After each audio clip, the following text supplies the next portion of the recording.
नमस्कार, स्वागत है आपका उत्तराखंड न्यूज बुलेटिन में और मैं हूं आपके साथ सपना पांडे। खबर कोटद्वार से है, जहां नवयुक्त पब्लिक स्कूल की छात्रा कशिश नेगी ने एनडीए परीक्षा व एसएसबी पास कर कोटद्वार क्षेत्र का नाम रोशन किया। कशिश का चयन भारतीय नेवी में कमीशन ऑफिसर सब लेफ्टिनेंट के रूप में हुआ है। कशिश वर्तमान में INA झलीमाला केरल में प्रशिक्षण ले रही है। विद्यालय की प्रधानाचार्य नीलम नेगी ने कशिश नेगी को बधाई देते हुए विद्यालय के अन्य सभी छात्र छात्राओं को स्वयं के लक्ष्यों को प्राप्त करने हेतु प्रेरित किया। विद्यालय के संस्थापक हुकुम सिंह नेगी ने कशिश को शुभकामनाएं दी। साथ ही बताया कि कशिश व करण दोनों भाई बहन ने एनडीए में सैन्य अधिकारी के रूप में चयनित होकर मिसाल पेश की है। अगली खबर हरिद्वार से है, जैसे धर्म नगरी के नाम से जाना जाता है और इसे भगवान विष्णु का हृदय भी कहा जाता है। यहाँ पर एसएसपी प्रेमेंद्र डोभाल की सख्ती के चलते बड़े बड़े माफियाओं के हौसले पस्त हैं, लेकिन ज्वाला भाष नगर पीएससी गेट के पास अवैध शराब का चल रहा धंधा यह प्रमाण दे रहा है कि कहीं ना कहीं कोई चूक हो रही है। वायरल वीडियो में अवैध ठेके से शराब निकालकर ग्राहक को शराब दी जा रही है। यहाँ केवल एक कर्मचारी है, इसके पीछे माफिया कौन है जानना यह जरूरी है। इसमें कोई संदेह नहीं है कि एसएसपी प्रेमेंद्र डोभाल के कुशल नेतृत्व में हरिद्वार पुलिस आए दिन सफलता का परचम लहरा रही है, लेकिन नशे की आपूर्ति के माफियाओं की सटीक जानकारी शायद ज्वालापुर कोतवाली तक नहीं पहुंच पा रही है। अगली खबर पौड़ी से है, जहां जिलाधिकारी डॉक्टर आशीष चौहान ने एनआईसी कक्ष में जल जीवन मिशन योजना के तहत जनपद में हो रहे कार्यों व विकास खंड स्तर पर कूड़े के निस्तारण को लेकर समीक्षा बैठक की। उन्होंने कहा कि जिन विकास खंडों में कूड़े के निस्तारण को लेकर कॉम्पैक्टरों का संचालन नहीं किया जा रहा है, उनका संचालन तत्काल शुरू करें। जिलाधिकारी ने विकास खंडों में कूड़े के निस्तारण को लेकर जिला पंचायत द्वारा कार्य नहीं किए जाने पर अपर मुख्याधिकारी को चेतावनी जारी की। उन्होंने सख्त निर्देश दिए कि विकास खंडों में कूड़े के निस्तारण को लेकर गंभीरता से कार्य करें। अगली खबर राजधानी देहरादून से है, जहां अमूल जैसे ब्रांड के उत्पादों में फफूंद आ रही है। फफूंद एक चीज के पैकेट के अंदर देखी गई और पैकेट पर उसकी उत्पाद तिथि और एक्सपायरी डेट भी जनवरी 2026 लिखी है। बावजूद इन सब के कंपनी के बड़े बड़े दावे बेमानी साबित हो रहे हैं।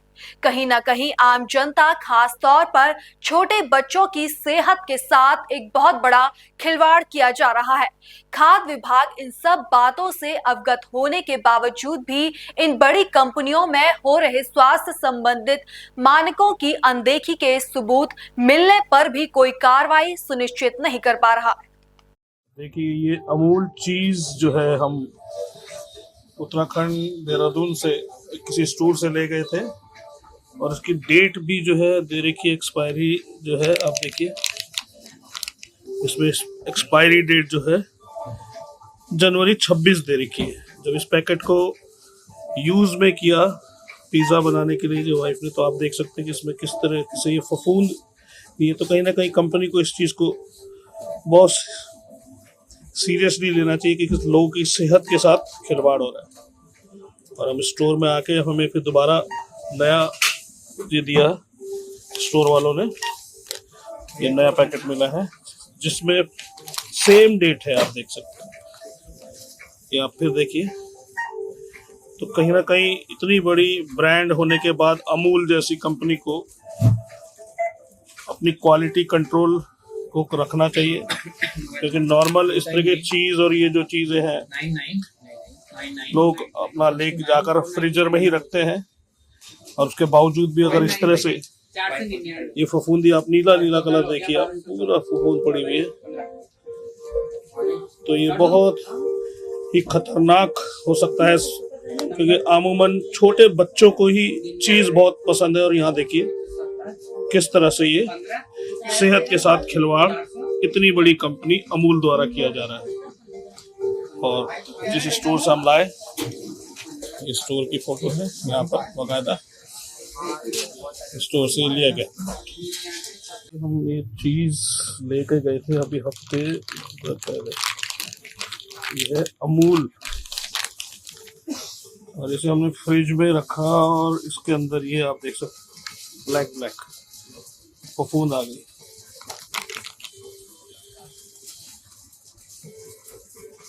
तो कितनी खतरनाक चीज है ये दिखाइए। अब ये दूसरी रिप्लेसमेंट ले रहे हैं हम, ये आपका दूसरा हम रिप्लेस कर रहे हैं। ये फ्रेश है ना, इसकी डेट देखो क्या है, एक्सपायरी 3 जनवरी 2026। ठीक है। तो इसमें क्या था, ये थोड़ा फटा हो गया थोड़ी देर में। कोई नहीं, वो तो खोलना था ना उसको, वो तो तभी तो मिली। एक्सपायरी कब की है इसकी? ये भी 26 है यार। तो ये देखो ना इसमें, और ये बिल्कुल, ये तो कल ही खोली ना उसको, तब हो गई थी। ऐसा क्यों आ रहा है यार ये शिकायत। और ये वाकई में अपना में अमूल स्लाइस, और मैं स्टोर में ही आया हूँ, स्टोर से ही लेके गया हूँ।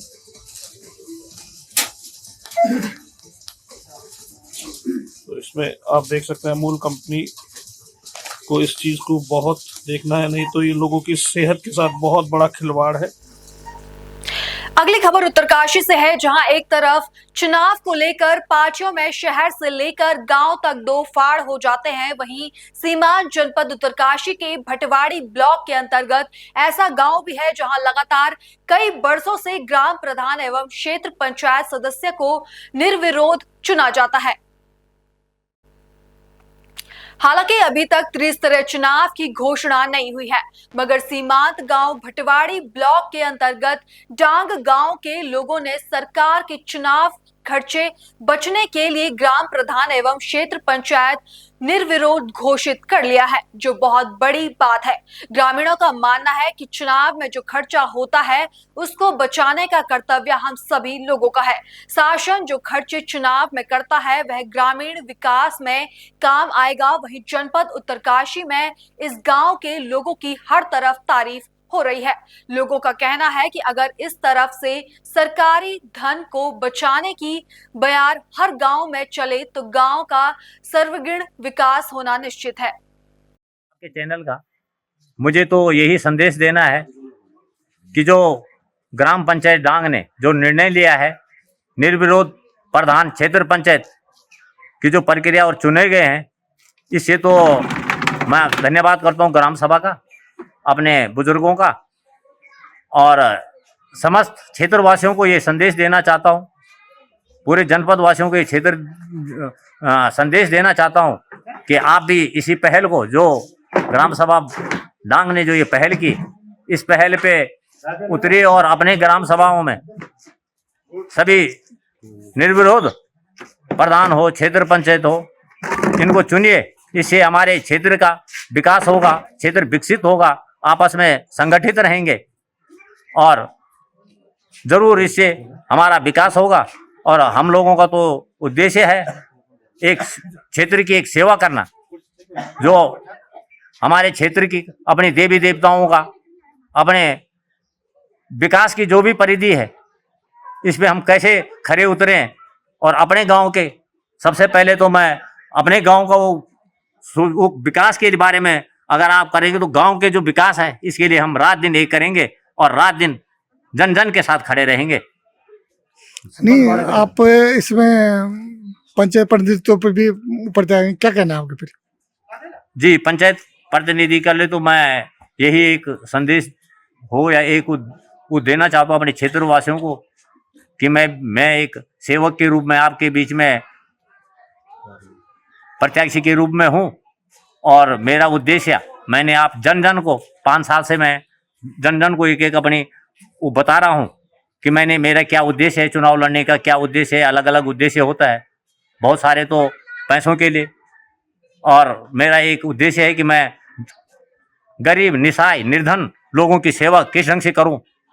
मैं इसी उद्देश्य से मैं चुनाव लड़ रहा हूं और इसी के लिए मैं जिला पंचायत का प्रत्याशी बना हूं। बात करता हूँ अपने गांव वालों का, बुजुर्ग आदमी का, बड्डा दादी दादा सब भाई बहनों का, कि उन लोगों ने मुझे इस लायक समझा कि प्रधान के लिए लायक समझाए। मैं बहुत बहुत धन्यवाद देता हूँ अपने गांव वालों का। क्या करेंगे विकास के तौर पे? क्या है विकास अपने गांव में हम विकास करेंगे कि गांव के लिए सबसे पहले हमने तो एक मैदान बनाना है बच्चों के लिए, क्रिकेट मैदान बनाना है, क्योंकि बच्चों के लिए खेल मैदान ही यहाँ पे। दूसरी समस्या हमारे पानी का है। हमारे गांव में पानी की बहुत बड़ी किल्लत होती है। जैसे हमारे खेतों में क्या है, पानी की समस्या बहुत ज़्यादा है। वो करेंगे? वो करेंगे हम। नाम कविता कोठारी है। जी बताएं, आपने इस समय निर्विरोध जो है यहाँ पे प्रतिनिधि चुने, क्या कहना चाहेंगे? हम सभी गांव वालों, सभी गांव लोग, जनपद, सभी लोगों को ये संदेश देना चाहते हैं कि जो गांव में ये भ्रष्टाचार हो रहा है, दारू की बोतलें हो रही है, ये पैसे खर्चे जा रहे हैं, पार्टियां हो रही है, ये सब चीज़ इतना बड़ा ये भ्रष्टाचार का ये कार्यक्रम मनाया जा रहा है। तो ये सब ना करके लोग अपने गांव में, अपने हर जगह में सभी एक को एकत्रित करके, हर आदमी लोग, हर बड़े बड़े युवक लोग सभी एक को निर्णय ले कि हाँ ये प्रधान बनेगा, ये क्षेत्रीय पंचायत। तो इस सभी का संगठन करके सभी पोखरी हो या कहीं भी गांव हो, इस सभी गांव को ये सूचना होनी चाहिए कि जैसे यहाँ बना है, जैसे ये सरकार बनी, वैसे हर गाँव में ये सुविधा होनी चाहिए। मैं तो यही कहूँगी। धन्यवाद। हम तो सबसे पहले तो आप लोगों को स्वागत है हमारे ग्राम सभा डांग में। मैं तो यही कहना चाहूँगी कि जन जन तक ये संदेश भी जाना चाहिए कि हमारे गांव में जो निर्विरोध जो प्रधान पद हेतु और क्षेत्र पंचायत पद हेतु जो चुने गए हैं, तो ये हमारे गांव का जो आपसी प्यार प्रेम है और भाईचारा है, ये हमारे गांव का है और इसे दूर दूर तक फैलाएं हम लोग। यही संदेश जन जन तक जाना चाहिए। तो मैं आपका चैनल का धन्यवाद करना चाहूँगा कि जैसे ही आपने सुना कि हमारे गांव में निर्विरोध प्रत्याशी बने हैं और आप तुरंत यहाँ पे आ गए हैं, तो ये पहली बार नहीं है। इससे पहले भी हमारे गांव में निर्विरोध प्रधान चुने हैं और कई बार चुनते हैं, यानी कि 2019 में भी हमने निर्विरोध प्रधान चुना था। और उससे पहले कि जब हमारी ग्राम सभा पोखरी गाँव वालों के साथ शामिल थी, वो भी राजस्व ग्राम सभा अब हमसे अलग हो गया है, उस समय भी हमारे गाँव में निर्विरोध प्रधान बनते थे। और इस समय भी हमारे गाँव वालों ने निर्विरोध प्रधान इसलिए चुना कि गाँव में क्या है कि भाईचारा खत्म ना हो। एक की रिश्तेदारी इस परिवार से है, फिर दूसरे परिवार से है, इसलिए हमने चुनाव की जो अधिसूचना जारी होने से पहले ही गांव के सभी बड़े बुजुर्गों ने यह फैसला किया कि भाई किसी का आपसी मन मिटाव ना हो, इसलिए यह फैसला लिया गया। और हमारे जो जिला पंचायत सदस्य हैं, क्योंकि जिला पंचायत तो बहुत बड़ा क्षेत्र होता है और उसके लिए ग्राम सभा के सभी लोग मिलजुल के काम करें और एक प्रत्याशी ग्राम सभा से जिला पंचायत के लिए हम नियुक्त किया है और आगे जाके सभी लोग उनके लिए काम करेंगे, ऐसा ग्राम सभा लोगों का मानना है और इसलिए ये फैसला लिया गया है। अभी आप युवा हैं और क्या संदेश देना चाहेंगे उत्तराखंड के लिए?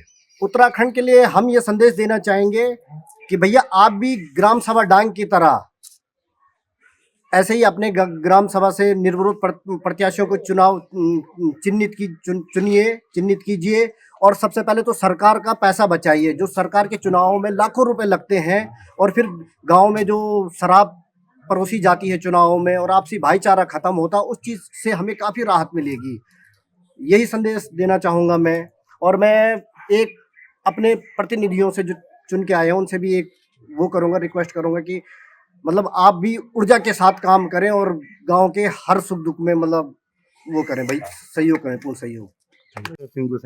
मैं ये कहना चाहूँगा कि जिस प्रकार से हम लोगों ने निर्विरोधता का ये बेड़ा उठाया है एक किस्म से कि गांव की एकता बनी रहे, गांव में कई किस्म के उसमें मन मिटाव भी हो जाते हैं बाद में जीत हार वालों के साथ में, और गवर्नमेंट का भी ये जो खर्चे हैं चुनाव के, ये हम चाहते हैं कि इसी प्रकार से लोग भी निर्विरोध की प्रक्रिया बनाएं ताकि सरकार का भी पैसा बचे और गांव के लोगों की भी एकता बनी रहे। तो मैं तो ये संदेश देना चाहूँगा। धन्यवाद। नहीं, क्या किस हिसाब से आपने यहाँ पे चुनाव करा, क्या चाहते हैं आप? हम ये चाहते हैं कि इससे पहले जो हैं लोग कई उम्मीदवार खड़े हो जाते हैं और वो अपना धन का भी दुरुपयोग करते हैं, साथ में लोगों की जो मानसिकता है वो भी इधर उधर भटकाने की कोशिश करते हैं। और हम यही चाहते हैं कि एकता बनी रहे, इसलिए दो चुनने हैं, दो नहीं बनना है, एक क्षेत्र पंचायत में बनना है, प्रधान ने बनना है। इनमें से तीसरा तो कोई बनेगा नहीं, इसलिए जो बनने हैं इस निर्विरोध की वो करके और इनको चुन लिया पहले ही, ताकि अब भविष्य में अन्य लोग भी इस उसमें न रहें और न खर्चा करें।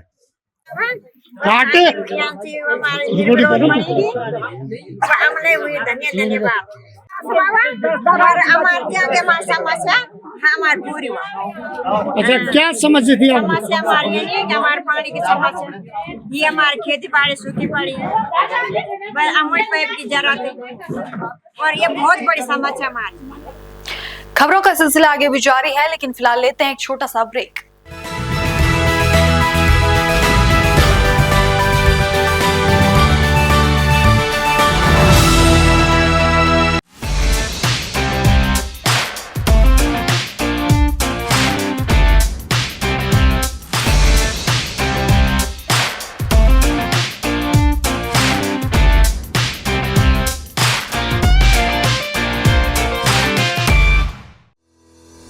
रोजगार डेवलपर्स, a unit of रोजगार डेवलपर्स एंड प्राइवेट लिमिटेड। घर वहीं जहां हो आपका भरोसा। पिछले 15 सालों से आपके सपनों का घर हमारी प्रतिबद्धता। रोजगार डेवलपर्स का पता है शिमला बाईपास रोड, गणेशपुर, देहरादून। रोजगार डेवलपर्स से संपर्क करने के लिए अभी डायल कीजिए 9897054026 पर या 8433207910 पर।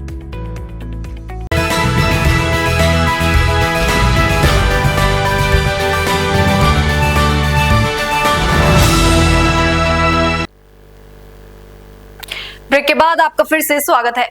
अगली खबर राजधानी देहरादून से है, जहां विधानसभा सत्र के दौरान सदन में शहरी विकास मंत्री प्रेमचंद अग्रवाल द्वारा पहाड़ी समाज के लिए अमर्यादित शब्दों के प्रयोग पर राष्ट्रवादी रीजनल पार्टी ने प्रेमचंद अग्रवाल से माफी मांगने अथवा इस्तीफा देने की मांग की है।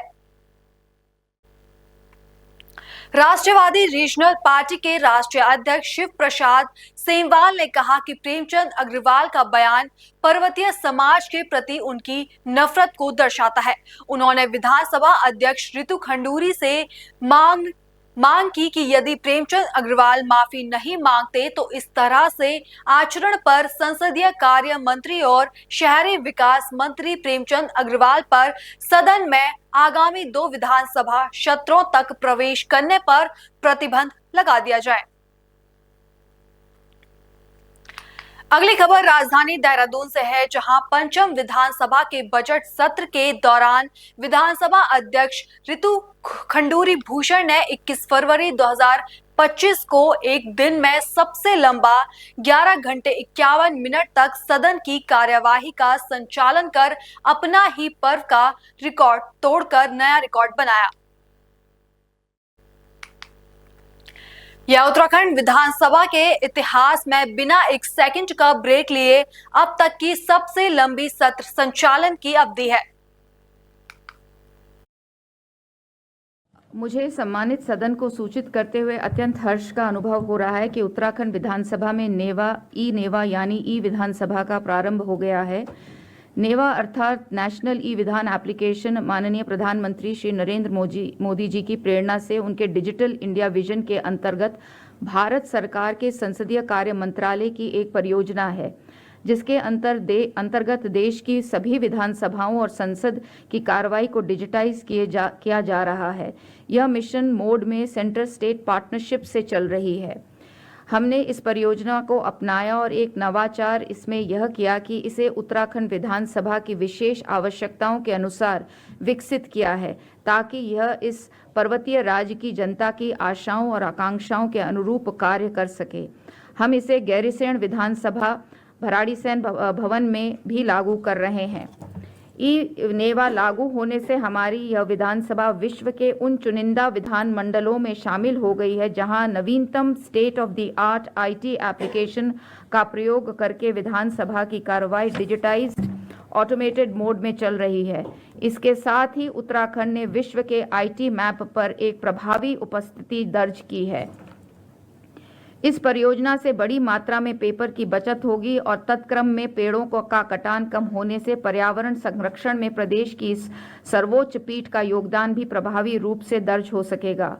ई नेवा प्रारंभ होने से विधानसभा की कार्रवाई में एफिशिएंसी और प्रोडक्टिविटी में भारी बढ़ोतरी होगी।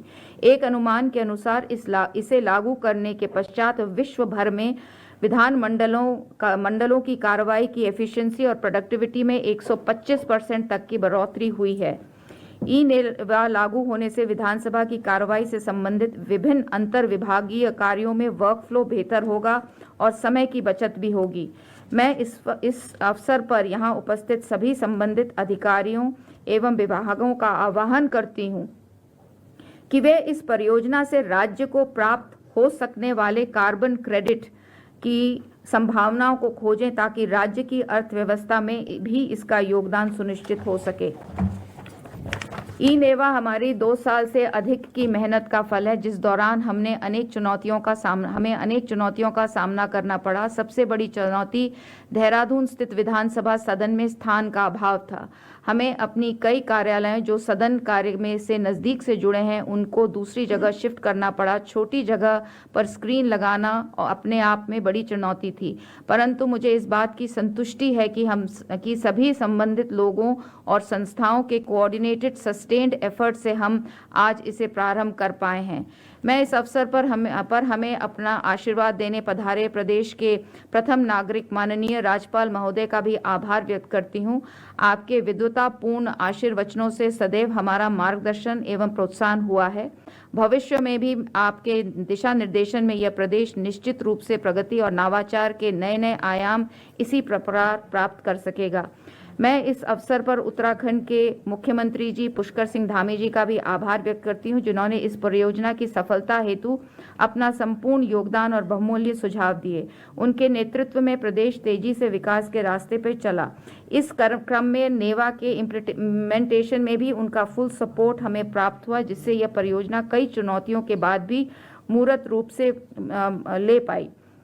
मैं इस अवसर पर लोकसभा के माननीय अध्यक्ष श्री ओम बिरला जी का भी बहुत आभार व्यक्त करना चाहूँगी, जिनके मार्गदर्शन में भारत की सभी विधानसभाओं में नवाचार की बयार बह रही है। उनकी प्रभावी सहयोग एवं सक्रिय नेतृत्व ने हमें इस नवाचार का उत्तराखंड की विधानसभा में लागू करने के लिए प्रेरित किया। हम आशा करते हैं कि उनका आशीर्वाद हमें इसी प्रकार प्राप्त होता रहेगा। मैं भारत सरकार के संसदीय कार्य मंत्रालय का भी आभार व्यक्त करती हूं, जिनके द्वारा ई नेवा का यह नवाचार कार्यक्रम मिशन मोड में चलाया जा रहा है। माननीय प्रधानमंत्री जी के नेतृत्व में देश विकसित राष्ट्र बाय 2047 के संकल्प को पूरा करने के लिए आगे बढ़ रहा है। इस दिशा में डिजिटाइजेशन और ऑटोमेशन एक महत्वपूर्ण इनिशिएटिव है, जिसके मदद से सरकारी कामकाज में आईटी की लाभकारी संभावनाओं को देश हित में दोहन किया जा रहा है। मैं उत्तराखंड सरकार के वित्त मंत्रालय के अधिकारियों को, वित्त मंत्री को भी इस परियोजना में महत्वपूर्ण सपोर्ट प्रदान करने के लिए आभार व्यक्त करती हूं। मैं परियोजना के क्रियान्वयन में महत्वपूर्ण भूमिका निभाने वाले आईटी एजेंसी एनआईसी का भी आभार व्यक्त करती हूं। प्रदेश की विधानसभा को पहले भी अपने कार्य में एनआईसी से बढ़िया सपोर्ट मिलता रहा है। इस नवीनतम प्रोजेक्ट के लिए भी एनआईसी के अधिकारियों एवं कर्मचारियों द्वारा अपना उच्च स्तरीय टेक्निकल सपोर्ट प्रदान किया गया, जिससे यह पता चलता है कि देश और प्रदेश में आईटी के सफल एप्लीकेशन हेतु इस संस्था की भूमिका गेम चेंजिंग रही है। इसी प्रकार उत्तराखंड सरकार की आईटी एजेंसी आईटीडीए भी प्रशंसा की पात्र है, जिन्होंने इस प्रोजेक्ट के क्रियान्वयन में आईटी पार्टनर की महत्वपूर्ण भूमिका निभाई है। विधानसभा में पहले भी अनेक अवसरों पर इस संस्था का सपोर्ट मिलता रहा है। एक छोटे प्रदेश में सीमित संसाधनों में उच्च स्तरीय काम कैसे हो, यह आईटीडीए ने बखूबी सिद्ध किया है। प्रोजेक्ट में सिविल वर्क करने वाले संस्था सिंचाई विभाग का भी मैं आभार व्यक्त करती हूँ। स्थान अभाव की चुनौती को उन्होंने अच्छी तरह से हल करते हुए ये कार्य किया है। अंत में मैं विधानसभा के अधिकारियों कर्मचारियों का आभार व्यक्त करती हूँ, जिन्होंने इस चुनौतीपूर्ण परियोजना को धरातल पर उतारने का बीड़ा उठाया और उनके उबड़ खाबड़ रास्तों से चलकर पकड़ उसे पूरा किया। हो सकता है कि कुछ नाम इस धन्यवाद ज्ञापन में छूट गए हों, इसलिए मैं इस परियोजना में प्रत्यक्ष अथवा परोक्ष रूप से योगदान करने वाले सभी सरकारी अथवा निजी संस्थाओं, अधिकारियों, कर्मचारियों का भी आभार व्यक्त करती हूं। आप सभी के सहयोग से विधानसभा की यह महत्वपूर्ण परियोजना साकार हो सकी है। मैं इस सम्मानित सदन के सभी माननीय सदस्यों से आग्रह करना चाहती हूं कि इस नए व्यवस्था को उदार हृदय से अपनाकर हमारे इस प्रयास को प्रोत्साहन दें। सभी जब भी इस प्रकार के अभिनव प्रयोग होते हैं तो प्रारंभ में उसे अडॉप्ट करने में निश्चित रूप से चुनौतियां का सामना करना पड़ता है। हालांकि इस सिस्टम के सुचारू संचालन के लिए प्रत्येक संभव उपाय किए गए हैं।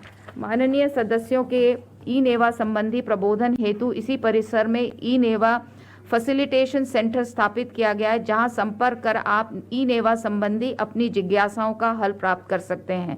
प्रयास ये है कि माननीय सदस्य बिना किसी कठिनाई के ई नेवा का प्रयोग कर सके, परंतु यह भी संभव है कि कुछ कठिनाई प्रस्तुत हों। इसका फीडबैक आप हमें देंगे और हम इस व्यवस्था को और बेहतर करते चले जाएंगे। हम सब के कंबाइंड प्रयासों की ही विधानसभा में यह नवाचार सफल हो चुका है। आप सभी का धन्यवाद। अगली खबर देहरादून से है, जहां उत्तराखंड विधानसभा सचिवालय देहरादून के नवनिर्मित बहुउद्देश्य भवन में अंतर्राष्ट्रीय संसदीय अध्यक्ष शोध एवं प्रशिक्षण संस्थान कार्यालय का शुभारंभ किया गया। इस महत्वपूर्ण अवसर पर उत्तराखंड विधानसभा अध्यक्ष ऋतु खंडूड़ी भूषण के विधिवत उद्घाटन किया। इस संस्थान की स्थापना का उद्देश्य संसदीय प्रणाली, शोध, अध्ययन एवं प्रशिक्षण को बढ़ावा देना है। उद्घाटन समारोह के दौरान नवगठित कार्य समिति द्वारा संस्थान के कार्य संचालन का भी विधिवत शुभारंभ किया गया। विधानसभा अध्यक्ष ऋतु खंडूरी ने कहा कि संसदीय अनुसंधान और प्रशिक्षण की आवश्यकता को देखते हुए संस्थान की लोकतांत्रिक प्रणाली को और अधिक सशक्त बनाने की दिशा में एक महत्वपूर्ण कदम होगा। साथ ही अंतर्राष्ट्रीय अध्ययन, शोध एवं प्रशिक्षण संस्थान का मुख्यालय गैरसैंण विधानसभा भवन भराड़ीसैंण में होगा। आज उसका हमने यहाँ पर छोटा सा उद्घाटन किया है और मैं बहुत आभार व्यक्त करती हूँ कि हमारे जो माननीय विधायक हैं वो इस कार्यक्रम में पहुंचे हैं। रिसर्च इंस्टीट्यूट जो हमें डॉक्टर प्रणब मुखर्जी ने 2016 में दिया था, मैंने आज उसको दोबारा से शुरू किया है और प्रयास मेरा ये रहेगा कि बहुत सेमिनार करें और किस चीज के लिए ये इंस्टीट्यूट बना है उस पर हम सब लोगों को जानकारी दें। रिसर्च, पॉलिसी रिसर्च और गवर्नेंस पर हमारे बच्चे हमारे साथ कैसे जुड़ सकते हैं, हमारे जो नौजवान हैं वो कैसे जुड़ सकते हैं, उस पर हम कार्य करेंगे। आप जानते हो कि बहुत बड़े बड़े रिसर्च इंस्टीट्यूट हैं जहाँ बच्चे जाते हैं और पॉलिसीज, चाहे वो आयुष्मान हो, ऐसी अनेक जो पॉलिसी सरकार लेकर आती है उनका इम्पैक्ट समाज में क्या होता है वो इन रिसर्च के द्वारा, इन स्टडीज के द्वारा हम करेंगे। उसके अलावा जैसे ट्रेनिंग भी मैंने कहा है इसमें है, तो हम चाहेंगे कि हम बच्चों को दिखाएं, समझाएं और एक तरह से ट्रेन करें कि किस तरह से एक्ट्स बन सकते हैं, किस तरह से पॉलिसीज बन सकती हैं, किस तरह से हम काम करते हैं, किस तरह से संसदन चलते हैं। तो ये एक छोटी सी पहल हम लोगों ने की और इसका जो मेन ऑफिस होगा वो भराड़ीसैंण गैरसैंण में होगा और मुझे पूरा विश्वास है कि एक अच्छा इंस्टीट्यूट अच्छी चीजों को लेकर आएगा और समाज को और कैसे सुदृढ़ करें, पॉलिटिक्स को हम कैसे और अच्छा कर सके, इन रिसर्च और स्टडीज के माध्यम से हम कर पाएंगे। अगली खबर उत्तरकाशी से है, जहां the Loni urban multi state cooperative society द्वारा जनपद उत्तरकाशी के निवेशकों के पैसे के गबन को लेकर निवेशकों ने जमा धन को वापस दिलाने के लिए जिलाधिकारी कार्यालय पर जमकर हंगामा किया। निवेशकों का कहना है कि सोसाइटी ने उत्तराखंड में 6 जनवरी 2017 को लोगों से जन सुविधा केंद्र खुलवाए और लोगों से RD/FD करवाई, पर 30 अक्टूबर 2024 को इस सोसाइटी का पोर्टल बंद हो गया, जिससे के कारण लोगों के सामने आर्थिक संकट पैदा हो गया। ऐसे में उत्तराखंड सरकार द्वारा इन लोगों की जांच करवाकर लोगों का बकाया धन वापस करवाना चाहिए। जो सोसाइटी है, इन्होंने सबसे पहले जो है इसकी जो मेन शाखा है उत्तर प्रदेश में है, वहाँ से इन्होंने 2 राज्य में अपना शाखा खोली। एक खुली उन्होंने दिल्ली में, एक खुली उत्तराखंड में। 2012 में ये आई थी और 2016-17 इसमें जो है इनका उत्तराखंड सहकारी मंत्रालय से इनको अनुमति प्राप्त है। और इनमें जो है लगभग आज की डेट में 2 लाख लोगों का निवेशक है, जो कि करीबन 5 से 7 करोड़ तक 5 से 700 करोड़ तक इसमें निवेश हो चुका है, लोगों के पैसे लगे हुए। हमें ये चाहते हैं कि सरकार से कि ये पैसे आप दो, क्योंकि सरकार के अंतर्गत ही सारा काम हुआ है, क्योंकि कृषि सहकारी मंत्रालय में इसका रजिस्ट्रेशन है और वर्तमान में सहकारी मंत्रालय में इसका श्री अमित शाह गृह मंत्री जी देखते हैं इसको। और उत्तराखंड में जो हमने विधानसभा में भी 70 विधायकों को हमने लेटर भेजा है, माननीय मुख्यमंत्री जी से हमने लेटर भेजा है और माननीय विधानसभा अध्यक्ष श्रीमती ऋचा खलूरी जी के पास हम स्वयं गए थे। हमने उनके संज्ञान में सारी बातें डाली। उन्होंने कहा कि मैं इसे अति गंभीर विषय को लेते हुए इसके संज्ञान होंगे और उन्होंने इस बात वार्ता में जो है हमें सकारात्मक एक वो दिया है कि जल्दी से जल्दी इसमें कार्रवाई होगी। हम एक चाहते हैं सर कि जब ये सरकार के अधीन ये खुली है और लोगों ने इसमें आंख बंद करके सरकार केंद्र सरकार और उत्तराखंड सरकार की लेटरों के द्वारा इसमें निवेश किया है और आज वो निवेश के द्वारा जो है लोगों को पता नहीं चल रहा है कि किस में विश्वास करें या ना करें, किस तरह से होगा। इस तरह से लोगों को ये ठगा गया, तो इसमें कहीं ना कहीं कुछ ना कुछ किसी भी तंत्र का हो, उसमें हमें ये लगता है कि कुछ ना कुछ है इसमें अंदर खाना, कुछ ना कुछ है। नहीं तो अचानक ही पोर्टल कैसे, मतलब सरकार के सामने से कैसे अचानक कोई गायब हो सकता है, ये देखने वाले विषय है। हम आपके चैनल से कहना चाहते हैं कि राज्य सरकार हो या केंद्र सरकार हो, हमने हर जगह इसके जो एजेंसी है वहाँ हमने पत्र भेजे हैं, कहीं पत्र इसके जवाबी में आएंगे और हमने कहा कि जितना जल्दी से जल्दी हो इसके जो बोर्ड ऑफ डायरेक्टर है, जो बड़े डायरेक्टर हैं जो इसको संचालित करते हैं, उनको पकड़ा जाए। उनसे जो है हमारे उत्तराखंड के जो 500-700 करोड़ रुपए हो वो इन लोगों के वापस आ जाए। सर नाम क्या? मेरा नाम संजय बर्थवाल है, जन कल्याण समिति विकास का उपाध्यक्ष। तो ये है कि लगभग ये 2021 में सोसाइटी आई थी और क्योंकि इसमें लोगों का भरोसा इसलिए हुआ कि भारत सरकार कृषि मंत्रालय द्वारा पंजीकृत थी, तो लोगों ने इसमें थोड़ा सा भरोसा किया और जो कागजात है उसमें भारत सरकार की कई मोहर है और लोग इसमें जुड़ते गए। लगभग अपने उत्तरकाशी का हम बात करें तो 2500 प्लस लोग ऐसे हैं जिन्होंने इसमें निवेश किया और 100 प्लस लोग ऐसे हैं जो एजेंट के रूप में जिन्होंने काम किया। अब स्थिति ऐसी हो रखी है कि 2024 अक्टूबर 2024 से पोर्टल बंद है और माह अगस्त सितंबर से मैच्योरिटी देने में ये 3 साल 4 साल इनका काम बढ़िया चला, लेकिन 2024 से इनके काम में बहुत ही डेट लगती भी होने लगी, जिससे लोग थोड़ा शंकित रहे और इसको देखते हुए लोगों ने अपनी शिकायत भी की। तो कोटद्वार पुलिस के द्वारा इसमें मामला दर्ज हुआ और अक्टूबर 2024 में इसमें जांच के बाद कुछ लोगों की गिरफ्तारी हुई और तब से पोर्टल बंद है और अक्टूबर से लेकर अभी तक लोग अब भटक रहे हैं। अगर हम उत्तरकाशी की बात करेंगे तो लगभग 12 करोड़ रुपए से ज्यादा इसमें निवेश हो रखा है और पूरे उत्तराखंड की अगर हम बात करें तो इस प्रकार की 35 से ज्यादा ब्रांच थी पूरे उत्तराखंड में, जिसमें लगभग 500 करोड़ से ज्यादा रुपए इसमें निवेश हुआ है और लोगों का फंसा हुआ है। और ये केवल उत्तराखंड में ही नहीं है, ये इस तरह की 7 सोसाइटियां थी जो ये अलग डायरेक्टर जो इसमें सोसाइटी के डायरेक्टर, इनकी 7 सोसाइटियां थी जो हरियाणा, उत्तर प्रदेश, हिमाचल और भारत के 10 से 15 राज्यों में कार्य कर रही थी और सभी की यह स्थिति हो रही है। तो पूरे अगर हम भारत की बात करेंगे तो ये 1000-2000 करोड़ से ऊपर का मामला है।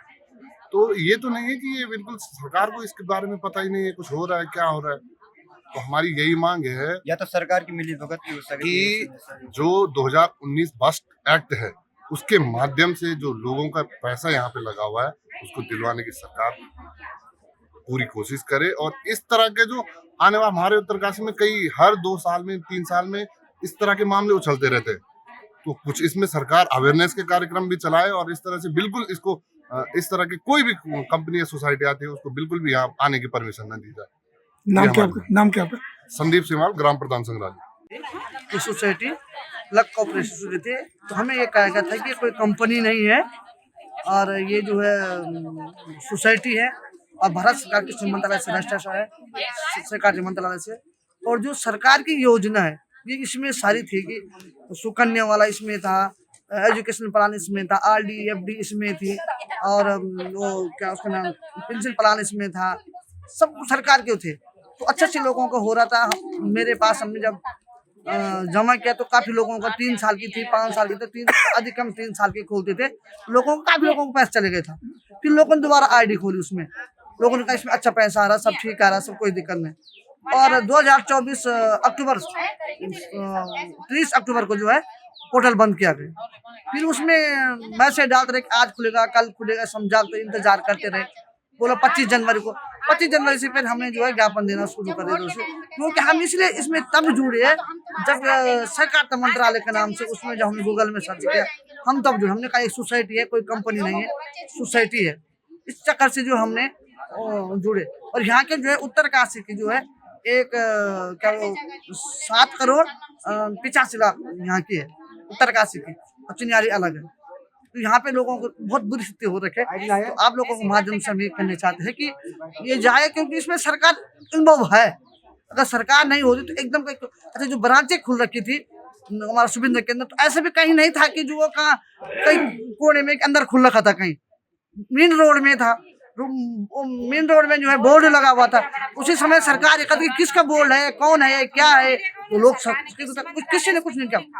वो होता था ऑडिट होता था सब कुछ। तो हमने कहा सही है, यहाँ बेरोजगारी है, बेरोजगारी से महिलाएं थी, महिलाएं ने बोला कि चलो भाई थोड़ा बहुत महिलाओं का कमाई हो जाएगी। सबने वो क्या था, ये क्या जानते कि ऐसा होना। आपके इसको उठाए जो बड़े बड़े लोग हैं उन लोगों को गिरफ्तार करे, जो बड़ी बड़ी वो जिन्होंने पैसे लेके। हम सरकार से ये चाहते हैं और जनता का पेमेंट। क्या नाम? मेरा नाम पवना सेमवाल। ये आप लोग पहले आप लोग बोलते हैं, हमारे को एसपी साहब ने भी बोला, डीएम साहब भी बोलते हैं कि तुम लोग क्यों पढ़ते इस चक्कर में। भाई इस चक्कर में हम तभी तो पढ़ते जब कृषि मंत्रालय से आ रखा है, वो कृषि सरकार मंत्रालय से देते हैं। और फिर बोलते हैं कि हमारे तो कृषि मंत्रालय से ये है भाई, इस पे तुम्हें विश्वास नहीं है। तो हम अगर कृषि में जब सरकार पे हमें विश्वास नहीं है तो हम तो सरकार पे विश्वास करके आ रहे हैं ना, हम तब खोल रहे हैं इसको और सारे लोगों को बर्बाद। इससे पहले जनशक्ति आई, जनशक्ति में 4 लोग मर गए, एक ने फांसी लगाई। तब कह रहे तुम इसमें क्यों फंसते, तुम लाते क्यों हो। उस टाइम भी आप लोगों ने यहाँ पे LI वाले बिठाए सब कुछ। एक बार हमारी जनशक्ति ऑफिस बंद हो गया था, उस टाइम में उन्होंने कहा कि सीज हो गया था। जब सीज हो गया था उसी टाइम बंद कर देना चाहिए था इन लोगों को। फिर दोबारा उन्होंने कहा LI वाले बिठाए, वहां से जांच आई, उधर कई जगह से उन्हें जांच करा तो वो फिर खुल गया। तो क्यों खुला, जब ये गलत है तो आप लोग इसका सरकार इस पे कड़ी सी कड़ी वो क्यों नहीं दे रही है, क्यों नहीं कर रहे आप लोग। सरकार क्यों लोगों को मारना चाह रही। लोग चलो जनशक्ति में 4 लोग मर गए, फिर जनशक्ति में किसी ने किसी की सुनवाई नहीं करी है। एक जेल में मरा, एक बेचारे ने फांसी लगाई, एक ब्रेन हेमरेज हुआ जगुड़ी जी का यहाँ पे। चलो ऐसी अब यहाँ भी होने वाला है। तो सरकार क्या चाहती, एक एक करके ऐसी वो अटरम यहाँ पे कोई RD वाला लाएंगे, कोई FD वाला लाएंगे। और आजकल ये चल रहा है क्या है, ये फॉरेक्स चल रहा है, कई लोग उसमें फंस रहे। तो क्यों ला रहे हैं, सरकारी तो कर रही है इसमें, कृषि मंत्रालय का वो क्यों है इसमें। अगर ये गलत नहीं है तो अब बोल रहे गलत। जब ये भाग गई, जब पूरा पैसा बटोर के भाग गई तब बोल रही सरकारी गलत है। ये कैसे बोल रहे हैं। अब एक एक करके हम यही DM साहब के पास मरेंगे, उसके बच्चों का सारे जिनका भी वो होगा वो आप ही लोग देखेंगे, सरकार लोग देखेगी। बस हम यहीं पे आत्महत्या करना चाहते हैं। हम बहुत भुगत चुके हैं और हमारी ये माताएं बहनें बेरोजगार हैं, इसलिए वो फंसी है यहाँ पे। फंसी क्यों है, कृषि मंत्रालय का सर्टिफिकेट लेके आते हैं ये लोग। तो कृषि मंत्रालय को सबसे पहले ये करना चाहिए कि कृषि मंत्रालय का ये सर्टिफिकेट क्यों देते हैं। हम तो किसी को गलत नहीं ठहराएंगे, कृषि मंत्रालय सबसे, ये सरकार गलत है। सब लोग बोलो सरकार गलत है कि नहीं है। तो सरकार गलत है, अगर सरकार गलत नहीं होती तो आज हम कोई नहीं फंसे। सरकार मंत्रालय वही अमित शाह जी यही गलत है। अब हम एक एक करके यहाँ पे मरेंगे तो अमित शाह ही भोगेगा इसको, हम कुछ नहीं देखते। हम एक एक करके हमने यही मर रहे हैं। सरकार कुछ नाम क्या? रत्ना राणा है मेरा नाम। अगली खबर पौड़ी से है जहां वरिष्ठ पुलिस अधीक्षक पौड़ी लोकेश्वर सिंह द्वारा जनपद के समस्त थाना प्रभारियों को अपने अपने थाना क्षेत्रों में शराब पीकर वाहन चलाने, ओवरलोडिंग करने व रेस राइडिंग करने वाले विरुद्ध नियमानुसार कठोर कार्रवाई करने के लिए निर्देशित किया गया। इसी क्रम में 21 फरवरी को चलाए गए सघन चेकिंग अभियान के दौरान शराब पीकर वाहन चलाने वाले 9 चालकों के वाहनों को मौके पर सीज कर उनके विरुद्ध MV एक्ट के तहत कड़ी कार्रवाई की गई। चालकों के डीएल निरस्तर कारण की कार्रवाई की गई। शराब पीकर वाहन चलाने वाले वाहनों में ओवरलोडिंग करने, रैश राइडिंग करने व यातायात नियमों का उल्लंघन करने वाले चालकों के विरुद्ध पुलिस द्वारा लगातार कड़ी कार्रवाई की जा रही है। अगली खबर पौड़ी से है, जहां वरिष्ठ पुलिस अधीक्षक पौड़ी लोकेश्वर सिंह द्वारा जनपद में समस्त थाना प्रभारियों को अपने अपने थाना क्षेत्र अंतर्गत सार्वजनिक स्थान पर लोक शांति भंग करने वाले व्यक्तियों के विरुद्ध वैधानिक कार्रवाई करने हेतु निर्देशित किया गया है। इसी क्रम में थाना श्रीनगर क्षेत्र अंतर्गत रात्रि चीता पुलिस द्वारा रात्रि गश्त की जा रही थी। इस दौरान श्रीनगर में राष्ट्रीय राजमार्ग पर कुछ युवकों द्वारा सरेआम गुंडागर्दी व आपस में गाली गलौज की जा रही थी। चीता कर्मियों द्वारा हंगामा कर रहे युवकों को काफी समझाने का प्रयास कर उन्हें घर जाने के लिए कहा गया, लेकिन युवक नहीं माने और हंगामा करते रहे, जिस पर पुलिस कर्मियों द्वारा सरेआम गुंडागर्दी व हंगामा कर रहे युवकों को कोतवाली श्रीनगर ले जाया गया। हंगामा कर रहे युवकों को धारा 170 BNSS के तहत गिरफ्तार किया गया। विधानसभा सत्र के दौरान कैबिनेट मंत्री प्रेमचंद अग्रवाल द्वारा पौड़ी समाज पर कथित रूप से अभद्र टिप्पणी करने का मामला तूल पकड़ा जा रहा है। इस टिप्पणी के विरोध में आज जनपद मुख्यालय उत्तरकाशी में कांग्रेस कार्यकर्ताओं ने जोरदार प्रदर्शन किया और कैबिनेट मंत्री प्रेमचंद अग्रवाल का पुतला दहन किया। प्रदेश में उत्तराखंड सरकार में भाजपा के मंत्री प्रेमचंद अग्रवाल, जिन्होंने पहाड़ को गाली देने का काम किया है, पहाड़ के एक एक जनमानस को, वो चाहे किसी भी जाति का हो, किसी भी वर्ग का हो, किसी भी पार्टी का हो, उसको प्रेमचंद अग्रवाल ने गाली देने का काम किया है। तमाम जितने भी पहाड़वासी हैं वो इस बात का विरोध करते हैं और आने वाले समय में, क्योंकि वो उत्तरकाशी के प्रभारी मंत्री भी हैं, जिस दिन वो इस उत्तरकाशी में आएंगे उस दिन यहाँ का आम जनमानस उनको काले झंडे के माध्यम से और जूतों की माला के माध्यम से उनको विरोध प्रदर्शन करने का काम करेगा।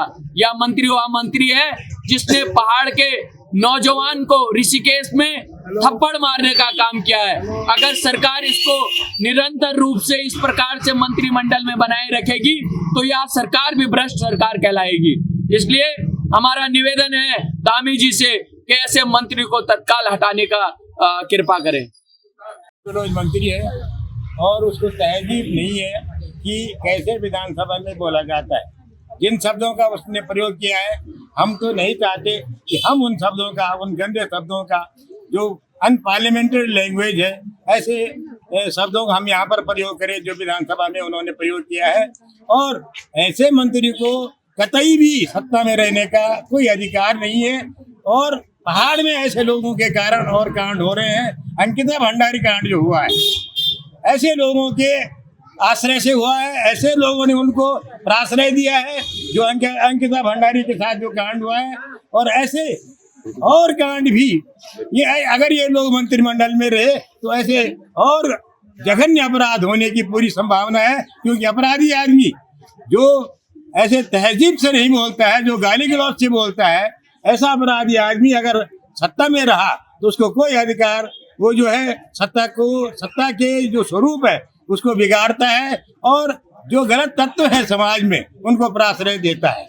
ऐसे आदमी को कतई सत्ता में रहने का अधिकार नहीं है, उसे तुरंत हटाने की हम मांग करते हैं। और हमारे जो उत्तराखंड का जो ये जनमानस है, बड़े सीधे साधे लोगों का जो जनमानस है, उनके मानसिकता और उनकी जो सहयोग की मानसिकता है, सबको साथ चलने की जो मानसिकता है, ये ऐसे मानसिकता के लोग जो अनपार्लियामेंट्री लैंग्वेज बोलते हैं, उससे हमारे समाज की जो तहजीब है वो खराब होती है। ऐसे आदमी को मंत्रिमंडल में रहने का कोई अधिकार नहीं है। अगली खबर पौड़ी से है, जहां घर का ताला तोड़कर सोने के जेवर और नगदी चोरी करने वाले चोर को पौड़ी पुलिस ने चोरी किए 100% माल सहित धर दबोचा। 15 फरवरी को मगन सिंह ने थाना थैरीसैंण पर एक शिकायती प्रार्थना पत्र दिया, जिसमें उनके द्वारा अंकित किया गया कि किसी अज्ञात व्यक्ति द्वारा उनके घर का ताला तोड़कर सोने के गहने, कुछ पैसे, जरूरी कागजात आदि सामान चोरी कर लिया है। वरिष्ठ पुलिस अधीक्षक पौड़ी लोकेश्वर सिंह द्वारा चोरी की उक्त घटना को गंभीरता से लेते हुए कार्रवाई की गई।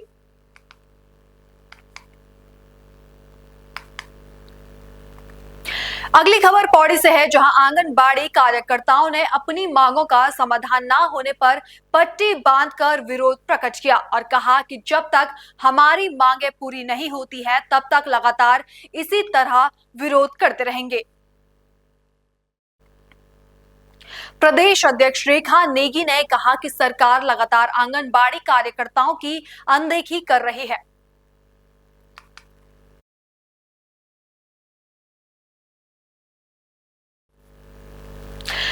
उत्तराखंड के मुख्यमंत्री पुष्कर सिंह धामी ने कहा कि भू कानून की मांग राज्य के लोग बहुत लंबे समय से कर रहे थे। उनकी भावनाओं के अनुरूप हमने कानून प्रस्तुत किया, विधानसभा ने उसे पारित किया है। जो यहाँ के सामाजिक संगठन के लोग चाहते हैं कि उनकी भावनाओं के अनुरूप सभी बातों को ध्यान में रखते हुए भूमि की खरीद फरोख्त भी ना हो और निवेश भी प्रभावित ना हो, ऐसे कानून बनाए गए। हम समावेशी बजट लाए हैं जिसमें हमने हर वर्ग के लिए प्रावधान किया है। हमने भू कानून को प्रस्तुत किया, उसको विधानसभा ने उसको पारित किया है।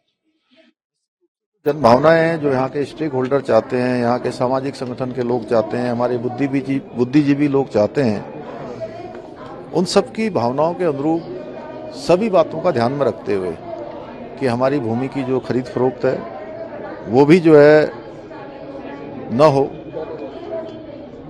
और हमारा जो निवेश है वह भी किसी रूप में प्रभावित न हो, यानी कि इकोलॉजी इकोनॉमी दोनों में संतुलन रहे और लोगों की जन भावनाएं आगे बढ़ें। मैं प्रदेश के हमारे आंदोलनकारियों को, हमारे बलिदानियों को, देश की सीमाओं पर अपने प्राणों का बलिदान देने वाले उन सभी हुतात्माओं को भी इस अवसर पर नमन करना चाहता हूं, जिनके कारण से हमारा राज्य तेजी से आगे बढ़ रहा है। अनेक नए नए निर्णय हम ले रहे हैं, अनेक नवाचार कर रहे हैं। समावेशी बजट हम लाए हैं जिसमें हमने हर वर्ग का प्रावधान किया है। यूसीसी हमने राज्य के अंदर लागू कर दिया है। नकल का अध्यादेश हम लेकर आए थे जिसमें 20,000 से अधिक भर्तियां हमने संपन्न कर ली हैं। धर्मांतरण का कानून, दंगा रोकने का कानून, लव जिहाद, लैंड जिहाद, थूक जिहाद के खिलाफ कार्रवाई, ये सभी कार्रवाइयाँ ये उत्कृष्ट और आदर्श उत्तराखंड की परिकल्पना है और जन भावनाओं के अनुरूप जो हमने निर्णय लिए हैं, निकट भविष्य में भी हम राज्य के हित में जो भी जरूरी निर्णय होंगे वो जरूरी निर्णय लेने में कभी पीछे नहीं हटेंगे। खबर पौड़ी से है, जहां पुलिस उपाधीक्षक यातायात तुषार बोर के पर्यवेक्षण व प्रभारी निरीक्षक यातायात संदीप तोमर के नेतृत्व में यातायात कोटद्वार पुलिस टीम द्वारा कोटद्वार क्षेत्रांतर्गत चेकिंग के दौरान पाया गया कि कुल 7 ट्रैक्टर चालकों, जिनमें कुछ ओवरलोड, कुछ बिना नंबर प्लेट, बिना फिटनेस, बिना ड्राइविंग लाइसेंस व बिना रजिस्ट्रेशन के ट्रैक्टरों को चलाया जा रहा था। पुलिस टीम द्वारा सभी 7 ट्रैक्टर में ट्रॉलियों को सीज किया गया। यातायात के नियमों का उल्लंघन करने वाले वाहन चालकों के विरुद्ध पौड़ी पुलिस की कड़ी कार्रवाई लगातार जारी है। अगली खबर दुगड़ा ब्लॉक से है, जहां उत्तराखंड बोर्ड की परीक्षाएं शुक्रवार को कड़ी चौकसी और सुरक्षा के बीच शुरू हुई। इंटरमीडिएट परिषदीय परीक्षा के पहले दिन हिंदी विषय की परीक्षा हुई। दुगड़ा ब्लॉक में 16 परीक्षा केंद्रों में 1320 संस्थागत और 35 व्यक्तिगत परीक्षार्थियों ने परीक्षा दी। प्रश्न पत्र आसान होने से परीक्षार्थियों के चेहरे खिले रहे। अगली खबर देहरादून से है, जहां माननीय मुख्यमंत्री पुष्कर सिंह धामी के युवा विकसित उत्तराखंड के संकल्प को संवारने में जिलाधिकारी देहरादून जुटे हैं। सीएम धामी का संकल्प अमित शोर तक व्यक्ति को मिले जा जिला प्रशासन देहरादून इस योजना के लाभ को सार्थक कर रहा है। डीएम का कहना है कि प्रत्येक जरूरतमंद को सरकार की योजना से लाभान्वित करना जिला प्रशासन की नैतिक दायित्व है। अनाथ और गरीब बच्चों के लिए राज्य का पहला आधुनिक इंटेंसिव केयर शेल्टर आधुनिक तकनीकी से सुविधायुक्त शेल्टर है। फिलहाल उत्तराखंड न्यूज बुलेटिन में इतना ही। देश और दुनिया की तमाम खबरें देखने के लिए बने रहिए पल्स 24 न्यूज के साथ। नमस्कार।